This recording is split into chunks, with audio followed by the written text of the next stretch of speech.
Hi friends, welcome to my channel.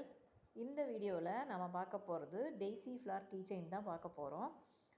இது வந்து ரொம்ப ஈஸியான ஸ்டிச்சஸ், நம்ம பேசிக் ஸ்டிச்சஸ் மட்டும்தான் யூஸ் பண்ணுறோம். ரொம்ப ஈஸியாக இருக்கும். வாங்க இதுக்கு என்ன தேவையான மெட்டீரியல்னு பார்க்கலாம். இதுக்கு வந்து white, yellow and green 3 colour வந்து நான் யான் எடுத்திருக்கேன். நீடில் ஹூக் சைஸ் பார்த்திங்கன்னா 2.5 mm ஹூக் சைஸ் எடுத்திருக்கேன். சிசர் எடுத்திருக்கேன். அப்புறம் இந்த மாதிரி கீ ரிங் எடுத்திருக்கேன். நம்ம கீ செயின் பண்ணுறதுனால இந்த மாதிரி ஃபைபர் ஃபில் வந்து கொஞ்சமாக எடுத்திருக்கேன். இப்போ எப்படி ஸ்டார்ட் பண்ணலான்னு பார்க்கலாம். ஃபஸ்ட்டு நம்ம வந்து சென்டர் போர்ஷன் அது எல்லோ கலர் யானில் தான் போட போகிறோம். அதுக்கு நீங்கள் என்ன பண்ணணும், ஒரு மேஜிக் ரிங் போட்டுக்கோங்க. மேஜிக் ரிங்கில் ஒரு 6 சிங்கிள் க்ரோஷே நான் போட போகிறேன். மேஜிக் ரிங் எப்படி போடுறதுன்னு ஆல்ரெடி நம்ம சேனலில் வீடியோ இருக்குது. இப்போ தான் ஃபஸ்ட் டைம் வீடியோ பார்க்குறீங்கன்னா அந்த வீடியோ பார்த்து தெரிஞ்சுக்கிட்டு இதை ஸ்டார்ட் பண்ணுங்கள். இப்போ இந்த மேஜிக் ரிங் உள்ள நம்ம வந்து 6 சிங்கிள் க்ரோஷே போட ஸ்டார்ட் பண்ணணும். கவுண்ட் பண்ணிக்கோங்க, ஏன்னா இதுதான் பேஸ். இது வச்சு தான் நம்ம வந்து ஃபுல் போர்ஷனுமே, அதாவது ஃபுல் ப்ராஜெக்ட்டுமே பண்ண போகிறோம். இந்த ஸ்டிச்சில் இந்த கவுண்டில் ஏதாவது மிஸ்டேக் வந்ததுன்னா உங்களுக்கு எண்டு வரைக்கும் பாதிக்கும். ஸோ எப்பயுமே க்ரோஷேயில் வந்து கவுண்டிங் வந்து ரொம்ப முக்கியம். அதுவும் பேஸில் நீங்கள் போடுற கவுண்டிங்கில் ஏதாவது ஒரு ஒன்று விட்டுட்டாலோ இல்லை ஒன்று அதிகமாக போட்டிங்கனாலோ அது வந்து கடைசி வரைக்குமே அது ப்ராப்ளம் வந்துகிட்டே தான் இருக்கும். ஸோ கரெக்டாக கவுண்ட் பண்ணிக்கோங்க. கவுண்ட் பண்ணி 6 சிங்கிள் க்ரோஷே போட்டதுக்கப்புறம் இந்த ஸ்டார்டிங் டெயில் இருக்குல்ல, அதை எடுத்து நல்லா டைட் பண்ணிவிட்டு சர்க்கிளை க்ளோஸ் பண்ணிக்கலாம்.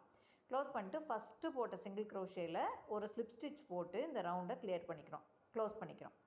க்ளோஸ் பண்ணிட்டு இப்போ நெக்ஸ்ட்டு ரவுண்டு போகிறதுக்கு நான் என்ன பண்ண போகிறேன், ஒரு செயின் போட்டுக்கிறேன். இந்த இடத்துல போட்டுட்டு எந்த இடத்துல நம்ம வந்து ஸ்லிப் ஸ்டிச் போட்டோமோ அதே இடத்துல தான் நம்ம ஸ்டார்ட் பண்ணணும். ஓகேவா?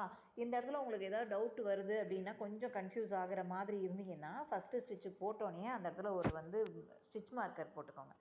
இப்போ ஏற்கனவே போட்ட 6 சிங்கிள் க்ரோஷேலையும் நம்ம வந்து இன்க்ரீஸ் பண்ண போகிறோம். இன்க்ரீஸ்னால் வேறு ஒன்றுமே கிடையாது, ஒரே செயினில் 2 ஸ்டிச்சஸ் சிங்கிள் க்ரோஷே போட போகிறோம். சரி, ஏற்கனவே பேஸ் ரவுண்டில் 6 இருக்குது.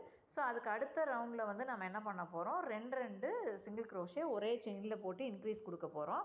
ஏற்கனவே இன்க்ரீஸ் டிக்ரீஸ் எல்லாத்துக்குமே நம்ம சேனலில் வீடியோ இருக்குது. கரெக்டாக ஃபாலோ பண்ணிட்டு வர்றவங்களுக்கு இதெல்லாம் வந்து ரொம்ப ஈஸியான ஒரு விஷயமாக தான் இருக்கும். புதுசாக பார்க்குறீங்கன்னா ப்ளேலிஸ்ட்டில் வந்து போய் பழைய வீடியோஸ் பார்த்து எல்லாத்தையுமே தெரிஞ்சுக்கோங்க. பேசிக் ஸ்டிச்சஸ் தெரிஞ்சுட்டு அதுக்கப்புறம் இதெல்லாம் ஸ்டார்ட் பண்ணுங்கள். இப்போ 6 சிங்கிள் க்ரோஷேலையும் நம்ம வந்து ஒவ்வொன்றிலையும் இன்க்ரீஸ் போட்டு 12 போட்டாச்சு. ஃபஸ்ட்டு போட்ட சிங்கிள் க்ரோஷேயில் ஹூக்கை இன்சர்ட் பண்ணி ஒரு ஸ்லிப் ஸ்டிச் போட்டுக்கணும். இந்த ஃபஸ்ட்டு இது வந்து உங்களுக்கு குழப்பமாக இருக்குன்னா அந்த இடத்துல ஒரு ஸ்டிச் மார்க்கர் போட்டு கூட யூஸ் பண்ணிக்கோங்க. இப்போ செகண்ட் ரவுண்ட் கம்ப்ளீட் ஆயாச்சு. தேர்ட் ரவுண்டுக்கு நான் ஒரு செயின் போட்டு ஸ்டார்ட் பண்ணுறேன். தேர்ட் ரவுண்ட் பார்த்திங்கன்னா என்ன பண்ண போகிறோன்னா, எந்த இடத்துல ஸ்லிப் ஸ்டிச் போட்டோமோ அந்த இடத்துல ஒரு சிங்கிள் க்ரோஷே, அடுத்து ஒரு இன்க்ரீஸ், ஒரு சிங்கிள் க்ரோஷே, ஒரு இன்க்ரீஸ், ஒரு சிங்கிள் க்ரோஷே, இன்க்ரீஸ், இப்படியே போட்டோம்னா நமக்கு வந்து இந்த ரோவுக்கு 18 சிங்கிள் க்ரோஷே வரணும். கரெக்டாக கவுண்ட் வச்சுக்கோங்க. மொதல் செயினில் வந்து ஒரு சிங்கிள் க்ரோஷே, அடுத்து ஒரு இன்க்ரீஸ். இப்போ ஒரு செட்டு முடிச்சிட்டேன். அடுத்து வந்து ஒரு சிங்கிள் க்ரோஷே, அதுக்கு அடுத்த செயினில் ஒரு இன்க்ரீஸ்னால் ஒரே செயினில் 2 சிங்கிள் க்ரோஷே போடுறது தான் இன்க்ரீஸ். ஓகேவா? இப்போ இந்த ரவுண்டு இப்படி கம்ப்ளீட் பண்ணும்போது உங்களுக்கு 18 செயின்ஸ் வரும், அதாவது 18 சிங்கிள் க்ரோஷேஸ் வரும். இதையும் கரெக்டாக கவுண்ட் வச்சுக்கோங்க. கரெக்டாக கவுண்ட் பண்ணிவிட்டு அதுக்கப்புறம் நெக்ஸ்ட் ரோ போங்க. இதில் ஏதாவது உங்களுக்கு மிஸ்டேக் இருக்குதுன்னா பிரிச்சுட்டு கூட திரும்ப போடுங்க. ஸோ இந்த தேர்ட் ரோ கம்ப்ளீட் பண்ணிவிட்டு நான் காமிக்கிறேன். தேர்ட் ரோ கம்ப்ளீட் பண்ணிட்டு ஃபஸ்ட்டு சிங்கிள் க்ரோஷேயில் ஒரு ஸ்லிப் ஸ்டிச் போட்டுட்டு ஒரு செயின் போட்டுக்கணும். இந்த ஸ்லிப் ஸ்டிச் போடும்போது கவனமாக போடுங்க. ஃபஸ்ட்டு சிங்கிள் க்ரோஷேயில் போடணும். போட்டுட்டு அடுத்த ரோ ஃபோர்த் ரோ போகிறதுக்கு நான் வந்து ஒரு செயின் போட்டு ஸ்டார்ட் பண்ணிக்கிறேன். எந்த இடத்துல சிங்கிள் க்ரோஷே போட்டோமோ, அதாவது ஸ்லிப் ஸ்டிச் போட்டோமோ அதே இடத்துல தான் அடுத்த ஸ்டிச் ரவுண்டும் ஸ்டார்ட் பண்ண போகிறோம்.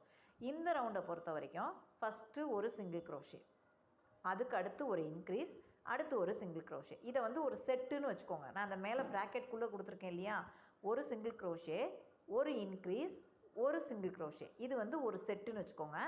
இதே மாதிரி 6 செட்டு நம்ம போடணும். அப்போ போடும்போது இந்த ரவுண்டோட கம்ப்ளீட் பண்ணும்போது நீங்கள் பார்த்தீங்கன்னா 24 சிங்கிள் க்ரோஷேஸ் இருக்கணும். அந்த கவுண்ட்டை கரெக்டாக வச்சுக்கோங்க. இப்போ நான் ஒரு செட்டு போட்டேன், 1, ஒரு இன்க்ரீஸ், ஒரு single crochet.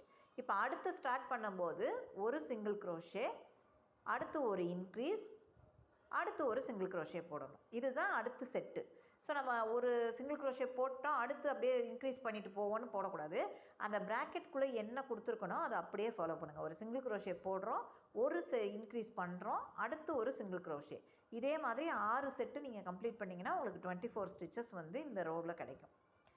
So 4th row complete பண்ணிட்டீங்கன்னா உங்களுக்கு பேஸ் அந்த உள்ளே இருக்க அந்த எல்லோ கலர் போர்ஷன் வந்து கம்ப்ளீட் ஆகிடும். அந்த போர்ஷன் கம்ப்ளீட் ஆகிடுச்சுன்னா உங்களுக்கு வந்து அடுத்து நம்ம பெட்டல்ஸ் மட்டும்தான் போடுற மாதிரி இருக்கும். ஸோ இப்போ நான் வந்து 4th ரவுண்டும் கம்ப்ளீட் பண்ணிட்டேன். ஃபஸ்ட்டு போட்ட ஸ்லிப் இதில் வந்து சிங்கிள் க்ரோஷேயில் ஒரு ஸ்லிப் ஸ்டிச் போட்டுட்டு ஒரு செயின் போட்டு கொஞ்சம் லென்த்தாக விட்டு த்ரெட்டை கட் பண்ணி எடுத்துருங்க இதுலேருந்து. இப்போ இதே மாதிரி நமக்கு 2 போர்ஷன் வேணும். அதாவது ஃப்ரண்ட் அண்ட் பேக்கு 2 சைடு வேணும். நான் ஆல்ரெடி இன்னொன்று போட்டு வச்சுருக்கேன். ஸோ என்கிட்ட 2 இது இருக்குது. இதில் 2 போர்ஷனோட ராங் சைடை வந்து நம்ம ஒன்றா வச்சு அடுத்து பெட்டல்ஸ் இந்த ஒயிட் பெட்டல்ஸ் நம்ம வந்து போட ஸ்டார்ட் பண்ணணும். இதில் பார்த்திங்கன்னா எந்த இடத்துல நம்ம வந்து முடித்தோமோ அந்த இடத்துலேருந்தே ஸ்டார்ட் பண்ணிக்கலாம். இப்போ இந்த இடத்துல நீங்கள் வந்து இதுக்கு ஐஸ் மாதிரி ஃபிக்ஸ் பண்ணணும் அப்படின்னு நினச்சிங்கன்னா இந்த இடத்துல இப்போயே நம்ம உள்ள 2ஐயும் ஜாயின் பண்ணுறதுக்கு முன்னாடியே இந்த ஐஸ் ஃபிக்ஸ் பண்ணிடணும். இது பார்த்திங்கன்னா அதாவது சேஃப்டி ஐஸ்ன்னு சொல்லுவாங்க. இது நான் ஆன்லைனில் தான் பர்ச்சேஸ் பண்ணேன். உங்களுக்கு வேணும்னா சொல்லுங்கள், லிங்க் வந்து டிஸ்கிரிப்ஷனில் கொடுக்குறேன். இப்போ இந்த இடத்துல எந்த இடத்துல நமக்கு ஐஸ் வேணும்னு நினைக்கிறோமோ அங்கே இன்சர்ட் பண்ணிவிட்டு இதுக்கு ஒரு வாஷர் கொடுத்துருப்பாங்க. இதை வந்து டைட்டாக க்ரிப்பாக பிடிச்சிக்கிற மாதிரி ஒரு வாஷரும் அதோடய சேர்ந்து தான் வரும். இந்த வாஷரை இன்சர்ட் பண்ணி அந்த சேஃப்டி ஐஸை வந்து ஃபிக்ஸ் பண்ணிடணும். ஸோ இந்த பக்கம் இன்சர்ட் பண்ணி பின் பக்கம் வாஷர் போட்டிங்கன்னா சேஃப்டி ஐஸ். சரி, சப்போஸ் எனக்கு சேஃப்டி ஐஸ் கிடைக்கல அப்படிங்கும்போது நம்ம என்ன பண்ணலான்னா இந்த மாதிரி சின்ன பீடு வந்து கிடைக்கல, உங்களுக்கு பிளாக் கலர் பீட்ஸ் கிடைக்கிது இல்லையா, அதை வச்சு கூட நம்ம யூஸ் பண்ணிக்கலாம். ஓகேவா? இப்போ இந்த இடத்துல நீங்கள் நான் இதில் வந்து வெறும் பீட்ஸ் எல்லாம் அதாவது சேஃப்டி ஐஸ்லாம் கொடுக்காம ப்ளெயினாக தான் டெய்ஸி ஃப்ளார் பண்ண போகிறேன். ஸோ எந்த இடத்துல 2 ஸ்டிச்சையும் கம்ப்ளீட் பண்ணமோ அங்கேயே வந்து நம்ம ஸ்டார்ட் பண்ணிக்கலாம். இப்போ எக்ஸ்ட்ரா இருக்கிற யான் எல்லாத்தையுமே உள்ளே இன்சர்ட் பண்ணி விட்டுடுங்க. இப்போ இந்த இடத்துல நம்ம என்னென்னா ஒயிட் கலர் யான் வச்சு நம்ம வந்து பெட்டல்ஸ் போட ஸ்டார்ட் பண்ணணும். அந்த பெட்டல்ஸ் போடுறதுக்கு ஒயிட் கலர் யானில் ஃபஸ்ட்டு ஒரு ஸ்லிப் நாட் போட்டுக்கோங்க. போட்டுட்டு அந்த ஸ்லிப் நாட்டை வச்சு தான் நம்ம வந்து அந்த இடத்துல இன்சர்ட் பண்ண போகிறோம். அந்த 2 எல்லோ யான் இருக்கு இல்லையா, 2 எல்லோ பெட்டல்ஸ் இருக்குது இல்லையா சென்டர் போர்ஷன், அந்த இடத்துல இந்த ஒயிட் யானை வந்து நம்ம இன்சர்ட் பண்ணணும். ஸோ எந்த இடத்துல நான் கம்ப்ளீட் பண்ணணும் அங்கேயே வந்து ஸ்டார்ட் பண்ணிக்கிறேன். இந்த இடத்துல தான் நான் வந்து கம்ப்ளீட் பண்ணேன். அங்கே ஹூக்கை இன்சர்ட் பண்ணோம். இந்த இடத்துல எங்கே ஹூக்கை இன்சர்ட் பண்ணுறீங்களோ அதே மாதிரி பேக் சைடில் இருக்கிற போர்ஷன்லையும் ஹூக்கை இன்சர்ட் பண்ணிவிட்டு இதில் இந்த ஒயிட் கலர் யானையும் எடுத்து இந்த பக்கம் கொண்டு வாங்க. இதை வச்சு நாம் இந்த இடத்துல ஒரு செயின் போட போகிறோம். அதை கொஞ்சம் 2 இதையும் சேர்த்து எடுக்கிறப்ப கொஞ்சம் கஷ்டமாக இருக்க மாதிரி இருக்கும். கொஞ்சம் பார்த்து கவனமாக எடுங்க. எடுத்துகிட்டு இந்த ஒயிட் யானில் இந்த இடத்துல ஒரு செயின் போட்டுருங்க. போட்டுட்டு இப்போ அதுக்கு அடுத்து வந்து நம்ம இந்த ஒயிட் பெட்டல்ஸ் வந்து நம்ம போட ஸ்டார்ட் பண்ணணும். அதுக்கு பக்கத்தில் இருக்க செயின் ஏற்கனவே ஒன்று போட்டுட்டோம். ஸோ பக்கத்தில் இருக்க செயினில் ஹூக்கை இன்சர்ட் பண்ண போகிறோம். இங்கே எங்கே இன்சர்ட் பண்ணுறீங்களோ அதே மாதிரி அதுக்கு பின்னாடி இருக்கிறதுலையே அதே இதில் தான் நம்ம இன்சர்ட் பண்ணணும். இப்போ இந்த இடத்துல வந்து என்ன பண்ணுறோன்னா ஒரே செயினில் ஃபஸ்ட்டு வந்து ஒரு ஹாஃப் டபுள் க்ரோஷே போடணும். நல்லா கவனமாக பார்த்துக்கோங்க. அதாவது நான் ஃபஸ்ட்டு ஒரு செயின் போட்டுட்டு அதுக்கு பக்கத்து செயினில் வந்து ஒரு ஹாஃப் டபுள் க்ரோஷே போடுறேன். அதே செயின்லேயே தான் ஒரு டபுள் க்ரோஷே நம்ம போடணும். ஓகேவா? ஏதாவது குழப்பம் இருந்தால் ஏதாவது கன்ஃபியூஷன் இருந்ததுன்னா உங்களுக்கு நீங்கள் வந்து கமெண்ட் செக்ஷனில் கூட கேளுங்க, நான் டீட்டெயிலாக சொல்கிறேன் உங்களுக்கு. ஸோ எந்த இதில் ஹாஃப் டபுள் க்ரோஷே போட்டோமோ அதே இதில் ஒரு டபுள் க்ரோஷே போடணும். போட்டுட்டு 2 செயின் போட்டுக்கோங்க. இப்போ நெக்ஸ்ட்டு ஸ்டிச்சில் வந்து ஒரு டிசி அதாவது டபுள் க்ரோஷே ஒரே செயினில் தான் ஒரு டபுள் க்ரோஷே, அடுத்து ஒரு ஹாஃப் டபுள் க்ரோஷே இங்கே போடணும். இப்போ இந்த 2 இதையும் சேர்த்து வச்சு இது ஃப்ரண்ட்டில் எந்த லூப் இருக்கோ அதே லூப்புக்கு பின்னாடிக்கு நீங்கள் வந்து எடுத்துக்கணும். ஸோ இந்த 2 லூப்பையும் நான் எடுத்துக்கிறேன். இங்கே இருக்கிறது அது 2ஐயும் எடுத்துக்கிறேன். இதில் வந்து நான் என்ன பண்ண போகிறேன், ஃபஸ்ட்டு வந்து ஒரு டிசி போட போகிறேன், அதாவது டபுள் க்ரோஷே போட போகிறேன். அதுக்கு அடுத்து வந்து ஒரு ஹாஃப் டபுள் க்ரோஷே போட போகிறேன் அதே செயினில் தான். அதாவது ஃபஸ்ட்டு போட்டோம், அதுக்கு ஒரு 2 செயின் போட்டோம், அதுக்கு அடுத்த ஸ்டிச்சில் தான் இந்த செயின் வந்து இந்த ஸ்டிச்சு வந்து நான் போடுறேன். அடுத்த செயினில் தான் அடுத்த ஸ்டிச்சு நான் போடுறேன். ஒரு டபுள் க்ரோஷே போட்டுட்டேன். அதே செயினில் ஒரு ஹாஃப் டபுள் க்ரோஷேவும் இப்போ போட போகிறேன். ஓகேவா? ஹாஃப் டபுள் க்ரோஷே போட்டாச்சு. ஸோ ஒரு பெட்டல் நமக்கு கம்ப்ளீட் ஆகிடும். இப்போ பக்கத்து செயினில் என்ன பண்ணணுன்னா ஒரு ஸ்லிப் ஸ்டிச் போடுங்க. ஓகேவா? இப்போ இந்த ஒரு இது முடிச்சிட்டோம், பெட்டல் முடிச்சிட்டோம். இப்போ இந்த பக்கத்தில் இருக்க செயினில் வந்து ஒரு ஸ்லிப் ஸ்டிச் போட போகிறேன் நான். ஸ்லிப் ஸ்டிச் போட்டுட்டு ஒரு செயின் ஒன்று போட்டுக்கோங்க. ஸோ ஒரு பெட்டல் நமக்கு கம்ப்ளீட் ஆகிடும். மாதிரி சுற்றி வந்து 8 பெட்டலும் நம்ம போட்டாகணும். 8 பெட்டல் போட்டுறதுக்கு முன்னாடி என்ன பண்ணோன்னா, இடையில வந்து கொஞ்சம் ஃபைபர் ஃபில் பண்ணுற மாதிரி இருக்கும். இது கொஞ்சம் எம்போஸ்டாக தெரிகிற மாதிரி இருக்கிறதுக்காக சென்டரில் கொஞ்சமாக ஃபைபர் ஃபில் பண்ணலாம். ஸோ முதல்ல வந்து ஒரு 6 பெட்டல்ஸ் வந்து போட்டு கம்ப்ளீட் பண்ணிவிடுங்க. கம்ப்ளீட் பண்ணிவிட்டு அதுக்கப்புறம் என்ன பண்ணலான்னா, இந்த இடத்துல கேப் இருக்குது இல்லையா, அந்த கேப்பில் கொஞ்சமாக நம்ம வந்து ஃபைபர் ஃபில் பண்ணிக்கலாம். இப்போ இது வந்து உங்கள்கிட்ட காட்டன் ஃபில்லிங்கோ இல்லை ஃபைபர் ஃபில்லிங்கோ இல்லை அப்படின்னா, இதுக்கு ஒரு சின்ன டிப்பு சொல்கிறேன். இப்போ நம்ம இந்த மாதிரி ப்ராஜெக்ட் ஒர்க் பண்ணும்போது எக்ஸஸ் யானை வந்து கட் பண்ணுவோம் இல்லையா, அதை வந்து தனியாக எடுத்து வச்சுக்கோங்க. எப்பயுமே எடுத்து வச்சுக்கோங்க. இந்த மாதிரி எக்ஸஸாக இருக்க யானை கட் பண்ணுறத இப்படி எடுத்து வச்சுக்கோங்க. இந்த மாதிரி சின்ன சின்ன ப்ராஜெக்ட் பண்ணும்போது ஃபைபர் ஃபில்லுக்கு பதிலாக இதையே நம்ம வந்து ஃபில்லிங்காக யூஸ் பண்ணிக்கலாம் உள்ள. ஸோ சாஃப்டாக தான் இருக்கும், ஒன்றும் பிரச்சனை கிடையாது, ரொம்ப தேவைப்படாது. நமக்கு இந்த இடத்துல வந்து லைட்டாக ஃபில்லிங் கொடுத்தா போதும். ஏன்னா நிறைய கொடுத்தோம்னா மேலே க்ளோஸ் பண்ணி ஸ்டிச்சஸ் போட முடியாது. ஸோ இந்த இடத்துல நம்ம லைட்டாக ஃபில் பண்ணுறதுக்கு இந்த எக்ஸஸ் யான் கட் பண்ணுறோம் இல்லையா, வேஸ்ட்டு, அதை வச்சு கூட நம்ம ஃபில் பண்ணிக்கலாம். ஸோ நிறைய தேவைப்படுறதுக்கு நம்ம வந்து ஃபைபர் ஃபில் தான் கண்டிப்பாக யூஸ் பண்ணணும். இந்த மாதிரி சின்ன சின்ன இடத்துல வந்து நம்ம இந்த மாதிரி வேஸ்ட்டை கூட யூஸ் பண்ணிக்கலாம். எனக்கு இல்லை ஃபைபர் ஃபில் கிடைக்கல, இப்போது கிடைக்கலன்னா இந்த மாதிரி நம்ம யூஸ் பண்ணிக்கலாம். ஸோ இப்போ நான் வந்து அந்த காட்டன் ஃபில் வச்சு யூஸ் பண்ணி உங்களுக்கு காமிக்கிறேன். ரொம்ப வந்து அடைச்சா மாதிரி இது பண்ண வேணாம். லைட்டாக அந்த சென்ட்ரு போர்ஷன் லைட்டாக எம்போஸ்டாக இருந்தால் போதும். அதுக்கு நான் கொஞ்சமாக தான் வந்து ஃபில்லிங் வைக்கிறேன். வச்சுட்டு இன்னும் மீதி இருக்கிற 2 பெட்டலையும் வந்து ஃபுல்லாக கம்ப்ளீட் பண்ண வேண்டியதுதான். கம்ப்ளீட் பண்ணிவிட்டு காமிக்கிறேன் நான் உங்களுக்கு. மீதி இருக்க இந்த 2 பெட்டல் இந்த கேப்பில் கரெக்டாக நீங்கள் 24 ஸ்டிச்சஸ் கரெக்டாக போட்டிங்கன்னா மட்டும்தான் இந்த பெட்டல்ஸ் வந்து கரெக்டாக உங்களுக்கு ஃபினிஷ் பண்ண முடியும் நம்மளால். ஸோ இந்த இடத்துல ஒரு ஸ்லிப் ஸ்டிச் போட்டுட்டு ஒரு செயின் போட்டுக்கோங்க. செயின் போட்டோம்னா 8 பெட்டல்ஸும் நமக்கு கம்ப்ளீட் ஆகிடும். கொஞ்சமாக யானை எக்ஸஸாக விட்டுட்டு எக்ஸஸ் யானை கட் பண்ணி எடுத்துடலாம். இப்போ நமக்கு ஃப்ளார் போர்ஷன் கம்ப்ளீட் ஆகிடுச்சு. இப்போ அடுத்து நம்ம வந்து லீஃப் போர்ஷன் பார்க்கணும். ஸோ இந்த இடத்துல கொஞ்சமாக அந்த எக்ஸஸ் யான் 2 இது இருக்குல்ல, அது ரெண்டையும் வந்து ஒரு 2 நாட் போட்டு நல்லா டைட் பண்ணிவிடுங்க. டைட் பண்ணிவிட்டு எக்ஸஸ் யானை உள்ளே இன்சர்ட் பண்ணிவிட்டு கட் பண்ணி எடுத்துருங்க. செக்யூர் பண்ணிவிட்டு கட் பண்ணி எடுத்துடணும். இப்போ இதுக்கப்புறம் வந்து நம்ம வந்து லீஃப் போர்ஷன் தான் பார்க்கணும். ஓகேவா, நான் இதை கட் பண்ணிவிட்டு காமிக்கிறேன் உங்களுக்கு ஃபுல்லாக எல்லாத்தையும். இந்த மாதிரி உள்ளே வந்து எடுத்து விட்டுருங்க. பக்கத்தில் இருக்கிற ஸ்டிச்சஸில் உள் பக்கமாக எடுத்து விட்டுட்டு அந்த எக்ஸஸாக இருக்க யானையும் கட் பண்ணி எடுத்துடலாம். ஓகேவா, அவ்வளோதான். இப்போ நம்ம வந்து லீஃப் போட ஸ்டார்ட் பண்ணலாம். இந்த லீஃபுக்கு வந்து நான் க்ரீன் கலர் யானை எடுத்திருக்கேன். அதுக்கு வந்து முதல்ல ஒரு ஸ்லிப் நாட் போட்டுக்கோங்க. போட்டுட்டு 12 செயின் போடணும். கவுண்ட்டு ரொம்ப முக்கியம். ஏன்னா லீஃப் போடும்போது நம்ம டிஃப்ரெண்ட் ஸ்டிச்சஸ் போட போகிறோம். ஸோ அதுக்கு வந்து கவுண்ட் ரொம்ப முக்கியம். அதனால் 12 செயின் போட்டுக்கோங்க. கரெக்டாக கவுண்ட் பண்ணி 12 செயின்ஸ் போடுங்க. ஏன்னா நம்ம வந்து லீஃப் வந்து ஒவ்வொரு ஸ்டிச்சஸாக போட்டு கம்ப்ளீட் பண்ணும்போது இங்கேயும் நமக்கு இது வரக்கூடாது. ஸோ நான் வந்து 12 செயின்ஸ் போட்டுக்கிறேன். போட்டுட்டு இப்போ என்ன பண்ணணுன்னா, வழக்கம் போல் இந்த ஃபஸ்ட்டு இருக்க செயினை வந்து ஸ்கிப் பண்ணிடுவோம் நம்ம. 12 செயின்ஸில் அதாவது ஹூக்குக்கு அடுத்து இருக்க ஸ்டிச்சை வந்து ஸ்கிப் பண்ணிவிட்டு செகண்ட் செயினில் வந்து ஃபஸ்ட்டு ஒரு சிங்கிள் க்ரோஷே போட்டுக்கோங்க. நெக்ஸ்ட்டு அடுத்த ஸ்டிச்சில் ஒரு ஹாஃப் டபுள் க்ரோஷே, ஒரு ஹாஃப் டபுள் க்ரோஷே, அடுத்ததில் ஒரு டபுள் க்ரோஷே, அடுத்து 4 வந்து ட்ரிபிள் க்ரோஷே போட போகிறோம். அதாவது 2 தடவை யானை வந்து யானோர் பண்ணிவிட்டு ஹூக்கை இன்சர்ட் பண்ணி 2 லூப்பாக வெளியில் எடுத்து 3 தடவை போடுவோம். அது மாதிரி இது வந்து ட்ரிபிள் க்ரோஷே. அதாவது 3 சிங்கிள் க்ரோஷே சேர்ந்தது ஒரு ட்ரிபிள் க்ரோஷேவாக நமக்கு கிடைக்கும். அது மாதிரி அடுத்தடுத்து இருக்க ஸ்டிச்சில் 4 ட்ரிபிள் க்ரோஷே நீங்கள் போடணும். இதை வந்து லீஃப் வந்து அந்த ஷேப்பு கரெக்டாக வரணும். ஸோ இதை வந்து கரெக்டாக மேலே நான் வந்து உங்களுக்கு பேட்டர்னும் கொடுத்துருக்கேன். அதை பார்த்து கரெக்டாக ஃபாலோ பண்ணுங்கள். ஓகேவா, 4 ட்ரிபிள் க்ரோஷே நம்ம இந்த இடத்துல போடணும்.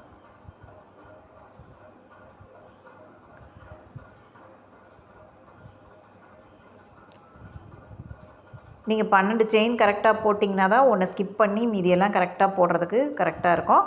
ஸோ எங்கேயும் எதையும் ஸ்கிப் பண்ணாமல் போடுங்க. இப்போ 4 ட்ரிபிள் க்ரோஷே போட்டாச்சு. அடுத்து பக்கத்தில் இருக்க செயினில் ஒரு டிசி டபுள் க்ரோஷே அப்படியே ரிவர்ஸில் வர வேண்டியதான். ஒரு டபுள் க்ரோஷே, ஒரு ஹாஃப் டபுள் க்ரோஷே, அடுத்து இருக்க செயினில் ஒரு ஹாஃப் டபுள் க்ரோஷே,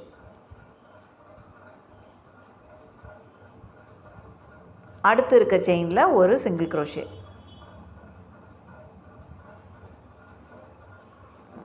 அடுத்து அதே சிங்கிள் க்ரோஷேயில் இன்னொரு சிங்கிள் க்ரோஷே போட்டுட்டு அப்படியே கிளாக் வைஸாக திருப்பிக்கோங்க. நம்ம ஒர்க் பண்ணுற ப்ராஜெக்டை அப்படியே லீஃபை வந்து கிளாக் வைஸில் திருப்பிக்கோங்க. திருப்பி அந்த இடத்துல நம்ம என்ன பண்ணணுன்றதை பார்க்கலாம். இப்போ இந்த இடத்துல ஒரு சிங்கிள் க்ரோஷே நான் போட்டுக்கிறேன். போட்டுட்டு பக்கத்தில் இருக்கிற அந்த ஃபஸ்ட்டு ஸ்டிச் இருக்கும் இல்லையா, அதில் வந்து ஒரு ஸ்லிப் ஸ்டிச் போட்டுக்கோங்க. இந்த இடத்துல அந்த ஷார்ப் எட்ஜு வர்றதுக்காக போட்டு ஒரு செயின் ஆட் பண்ணிவிட்டு, இப்போ இந்த ரோலை நம்ம என்ன பண்ணோமோ அதே இதை ரிப்பீட்டடாக அப்படியே பண்ண வேண்டியது தான். கீழேருந்து வரிசையாக ஃபஸ்ட்டு ஒரு சிங்கிள் க்ரோஷே, அடுத்து ஒரு ஹாஃப் டபுள் க்ரோஷே, அந்தந்த ஸ்டிச்சில் எந்தெந்த ஸ்டிச்சு போட்டோமோ அதே இதை அப்படியே திரும்ப ரிப்பீட்டடாக ஹாஃப் டபுள் க்ரோஷே, ஒரு டபுள் க்ரோஷே, அப்புறம் 4 ட்ரிபிள் க்ரோஷே, அப்படியே வரிசையாக வந்து ரிப்பீட்டடாக ரிவர்ஸில் கொண்டு வர வேண்டியதான் திரும்ப. ஸோ இது வந்து ஒரு பேசிக் லீஃப் பேட்டர்ன் தான் இது. ஸோ இப்போ நான் வந்து ட்ரிபிள் க்ரோஷே போட ஸ்டார்ட் பண்ணுறேன். 4 ட்ரிபிள் க்ரோஷே வரிசையாக அடுத்தடுத்த செயினில் போட்டுகிட்டே போகணும். இந்த வீடியோவில் ஏதாவது டவுட் இருந்ததுன்னா கமெண்ட் செக்ஷனில் கேளுங்க. இல்லை நம்ம வாட்ஸ்அப் குரூப்பில் இருக்கீங்கன்னாலும் வாட்ஸ்அப்பில் கேட்டாலும் ஓகே தான். நம்ம பேசிக் ஸ்டிச்சஸ் தெரிஞ்சதுனாலே எந்த ப்ராஜெக்ட் வேணாலும் நம்மளால் ஒர்க் பண்ண முடியும். அதில் பேசிக் ஸ்டிச்சஸில் எந்த டவுட்டும் இல்லாமல் நீங்கள் கரெக்டாக பார்த்துட்டிங்கன்னா எந்த ப்ராஜெக்டை எந்த இடத்துல வேணாலும் நீங்கள் பேட்டர்ன் போட்டு அழகாக ஒர்க் பண்ண முடியும். ஸோ எந்த வீடியோவையும் ஸ்கிப் பண்ணாதீங்க. ஸ்கிப் பண்ணாமல் பார்த்தீங்கன்னா தான் உங்களுக்கு ஸ்டார்டிங்லேருந்து எண்டிங் வரைக்கும் என்ன பண்ணியிருக்கோங்கிறது புரியும். ஸ்கிப் பண்ணி பார்க்கும்போது ஏதாவது ஒரு இடத்த விட்டிங்கனாலும் ஒன்றும் புரியாது. இப்போ அடுத்து 3வது 4வது ட்ரிபிள் க்ரோஷே போட்டுட்டு அப்படியே ரிவர்ஸில் வர வேண்டியதான். ஒரு டபுள் க்ரோஷே, ஒரு ஹாஃப் டபுள் க்ரோஷே, ஒரு சிங்கிள் க்ரோஷே.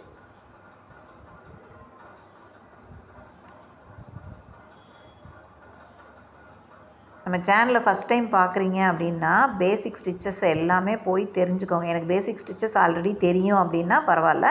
இல்லை நான் க்ரோஷேக்கே வந்து புதுசு அப்படின்னாக்க பேசிக் ஸ்டிச்சஸ் வந்து ஃபஸ்ட்டு வந்து ஃபாலோ பண்ணிக்கோங்க. எல்லாமே ப்ளேலிஸ்ட் இருக்குது, அதை ஃபாலோ பண்ணிவிட்டு அதுக்கப்புறம் அடுத்தடுத்த ப்ராஜெக்ட் பண்ண ஆரம்பிச்சிங்கன்னா ரொம்ப ஈஸியாக இருக்கும் உங்களுக்கு. ஸோ ஒரு ஹாஃப் டபுள் க்ரோஷே, அடுத்து ஒரு சிங்கிள் க்ரோஷே. ஸோ லீஃப் வந்து நமக்கு கம்ப்ளீட் ஆகிடும் இதோட.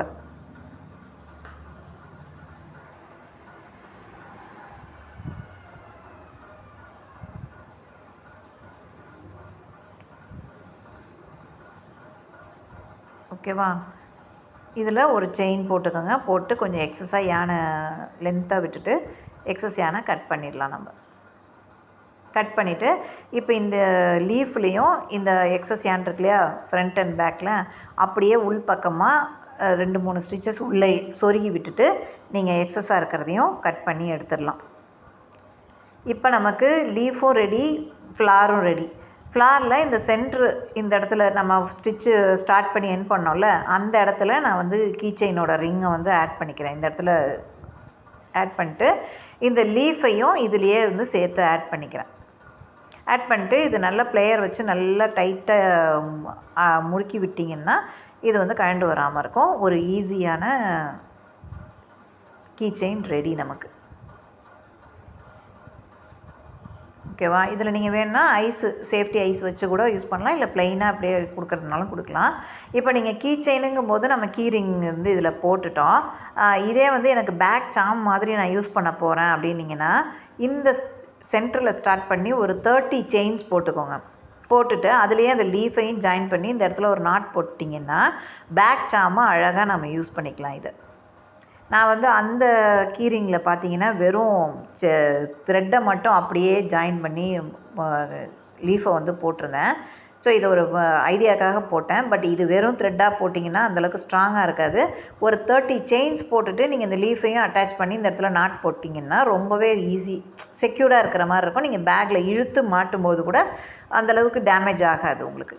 ஸோ இதில் 2 ஐடியாவில் நம்ம எதை வேணாலும் நம்ம யூஸ் பண்ணிக்கலாம். நமக்கு கஸ்டமர் வந்து எப்படி கேட்குறாங்களோ அந்த மாதிரி ஆர்டர் எடுக்கிறீங்க அப்படின்னா அந்த மாதிரி எப்படி கேட்குறாங்களோ அந்த மாதிரி நம்ம, எனக்கு கீ செயினாக வேணும்னா இப்படியே கொடுத்துடலாம். இல்லை பேக் சாம் வேணும்னா அந்த மாதிரி நீங்கள் வந்து செயின்ஸ் போட்டு அட்டாச் பண்ணிவிட்டு கொடுத்துடலாம். ஓகேவா? நம்ம சேனலில் க்ரோஷே கிளாஸஸ் போயிட்டுருக்கு. கிளாஸில் ஜாயின் பண்ணணுன்னு நினச்சிங்கன்னா மேலே தெரியுற வாட்ஸ்அப் நம்பருக்கு கால் பண்ணுங்கள், இல்லை மெசேஜ் பண்ணுங்கள். நான் கிளாஸோட டீட்டெயில் சொல்கிறேன். நம்ம சேனலை இப்போ தான் ஃபஸ்ட் டைம் பார்க்குறீங்க அப்படின்னா சப்ஸ்கிரைப் பண்ணிவிட்டு பக்கத்தில் இருக்க பெல் ஐக்கானை கிளிக் பண்ணி ஆல்னு நோட்டிஃபிகேஷன் கொடுத்து வச்சுக்கோங்க. அப்போ தான் அப்கமிங் வீடியோஸ் எல்லாமே உங்களுக்கு நோட்டிஃபிகேஷனில் வர ஆரம்பிக்கும். இந்த வீடியோவுக்கு ஒரு லைக் கொடுத்துட்டு ஃப்ரெண்ட்ஸ் அண்ட் ஃபேமிலிஸ்க்கு ஷேர் பண்ண மறக்காதீங்க. நெக்ஸ்ட் வீடியோவில் நெக்ஸ்ட் ஒரு ப்ராஜெக்டில் பார்க்கலாம். தேங்க்ஸ் ஃபார் வாட்சிங்.